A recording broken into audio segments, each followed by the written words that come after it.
Duet Night Abyss is an upcoming multi-platform anime hybrid action RPG. But you've heard that line before, haven't you? In a time when games like this are reaching critical mass in the gacha market, how does a new competitor distinguish itself? To find out if DNA is worth your time, let's examine its second closed beta and take a look at its gameplay, banners, characters, unique cosmetic systems, and more. Keep in mind, this is CBT2 and does not represent the final quality of the game. By the end of this video, you'll be able to decide if DNA is worth it for you. Although this video is kindly sponsored by Duet Night Abyss, I've been given full reign to express my own thoughts without any interference. That said, if you pre-register with my link in the description, it'll really help out the channel. Duet Night Abyss is a chimera, the pal world of gacha games, you could say. It takes various ideas from different games that have been successful and marries them into a single experience. Do you enjoy thrilling dual weapon combat and fast-paced movement like this? We've got that. Open world exploration with puzzles and treasure hunting? We've got that too. Creatures you can capture with treats and battle with? Yep, that's here. Cosmetic systems reminiscent of classic MMOs? Check. D&D dice rolls and meaningful choices? Somehow, that's here too. I could go on, but I'd be remiss not to mention DNA's more unique aspects first. As implied by the title, Duet Night Abyss is a story about two different protagonists, the fox hunter and the girl or boy in the dream. What's surprising is you can actually choose either the male or female version of both these protagonists. And speaking of characters, this is where I feel DNA shines most. Maybe I'm just a sucker for beautiful demon ladies. Okay, I definitely am. But these characters are a breath of fresh air in an era of gacha characters with very similar outfits. Despite the massive amount of climbing and parkour in this game, long dresses are not off the table. Fushu, Lady Niffle, and Daphne are just a few characters who prove that female characters can still look great and move freely with a longer hemline. But if you're craving miniskirts, these characters have got you covered. We've also got shorts-wearing characters, and sometimes you'll even find pants. In short, characters dress distinctly from one another and in a way I find to be believable. They also have excellent voices, and for some reason Lin drops unfiltered F-bombs in the same game that censors the word damn, which I find hilarious. I thought that dick Randy would take it all himself. I'm gonna kick your asses. Fucking hurt! CBT2 has a grand total of 6 playable male characters, 3 of which are 5-star, so the ratio skews heavily in favor of female characters. If you need a steady supply of guys, you may not find what you're looking for here. On the other hand, if you enjoy cute outfits and dressing up, there may still be something here for you. I'll get into that a bit later. On screen right now is every playable female character in CBT2 of Duet Night Abyss. Are any of them love at first sight? Sybil, Fushu, and Hellfire stole my heart immediately. And Camilla, an NPC who is not playable yet, but I am begging for her to be playable every day. Her glow up after CBT1 is incredible.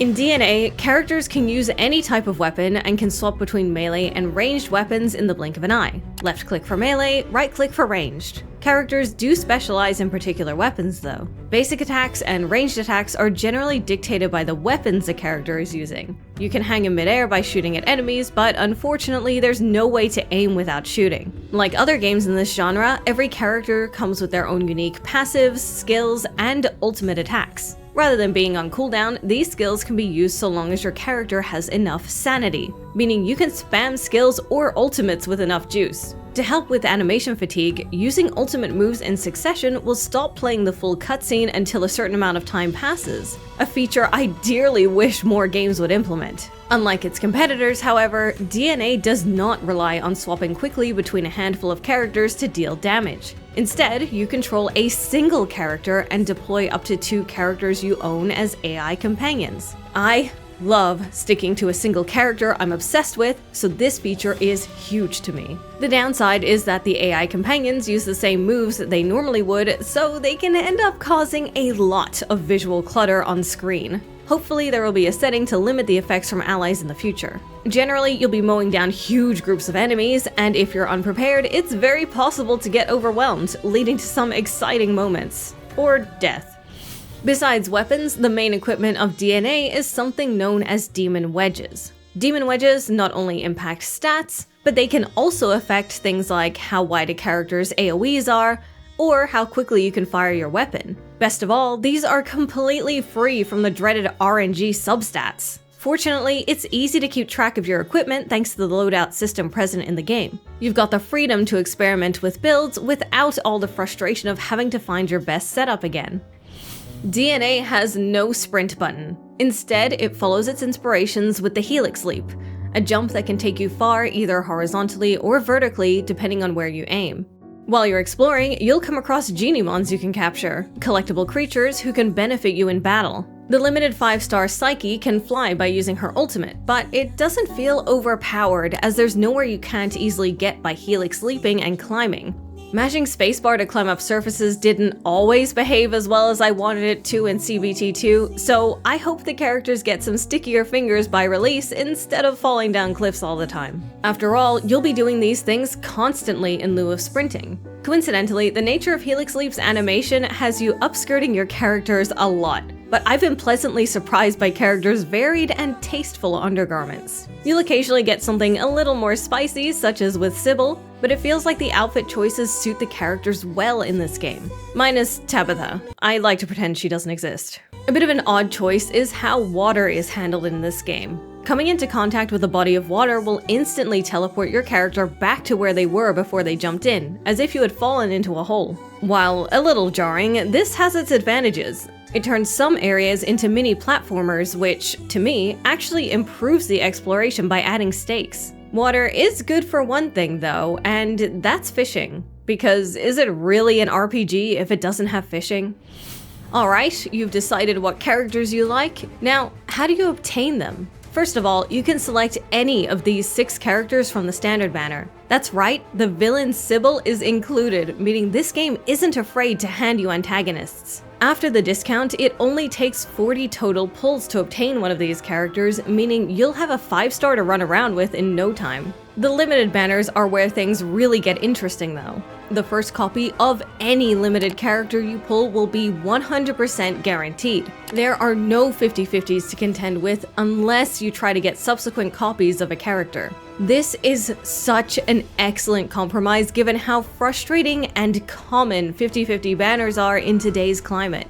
Some 4-star characters are even given away for free just by playing through the story, such as Outsider and Daphne. Weapon banners are also 100% guaranteed. Not only that, but 5-star weapons can be crafted and eventually completely maxed out just by playing the game enough. It's too early to tell how efficient the crafting will be, but I'm glad it's an option. Now that you've got your character, you probably want them to look as good as possible. That's where the cosmetic system comes in. Let's say you love Lin, but find her bodysuit a bit lacking. No worries, just slap a cape on her. Wish this game was full of cat girls? Easy. You can add cat ears to any character. Worried a character's cape will clip with the cool wings you want them to wear? No problem. Any character who wears a cape can remove it. I think Hellfire particularly benefits from this as her cape makes her a little too busy for my liking, but she looks perfect to me without it. To the delight of fashion hunters, you can actually earn a lot of these cosmetics in-game, but I suspect we'll be seeing some in the cash shop as well. Fortunately, skins and weapon skins are here as well. CBT2 features ballroom-themed skins for Psyche, Rebecca, and Truffle. Besides looking gorgeous, these skins have an impressive secret. You can dye them in up to 8 separate places. You'll need to earn dyes first by playing the game, but it'll all be worth it when you can have a goth jellyfish. When you're done turning Psyche into some kind of Halloween disaster, you can actually save your cosmetics selection as a loadout. The downside is that each loadout does not save the dyes you had at the time, only your most recent dyes, which is something I hope gets fixed in the final version of the game.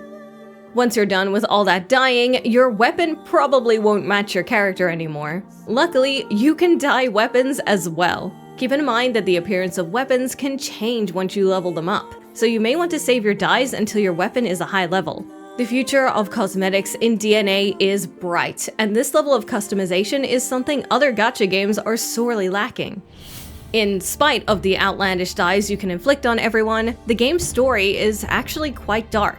Death is rampant. Main characters will suffer. I mentioned earlier that there are D&D dice rolls and choices that matter. While playing through the main story and side quests, you'll regularly be prompted to give responses. Depending on the type of response you give, you'll raise a stat such as chaos, empathy, wisdom, and so on. Sometimes you'll need to clear a dice roll in order to proceed with a side quest. Sometimes it may be a wisdom check that combines your dice roll with your wisdom stat. These used to be extremely trivial to clear in CBT1, but I failed a lot more of them in CBT2, which I find to be a good thing. That's not the only way choices matter though. There are some side quests where your choices will determine the fate of certain characters, and you'll be left thinking about whether you made the right choice. I don't want to spoil anything, but these have been some of my favorite moments in the game.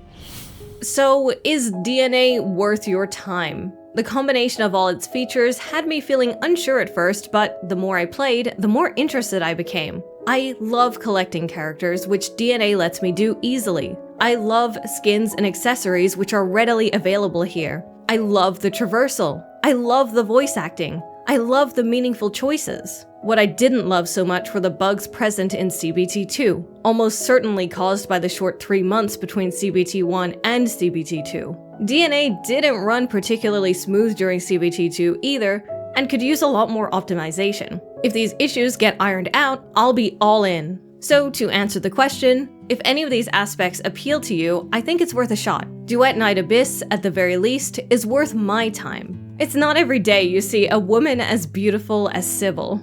DNA has changed a lot since CBT1, and you can find several comparisons between CBT1 and CBT2 in this video. Oh Camilla, when will you be mine?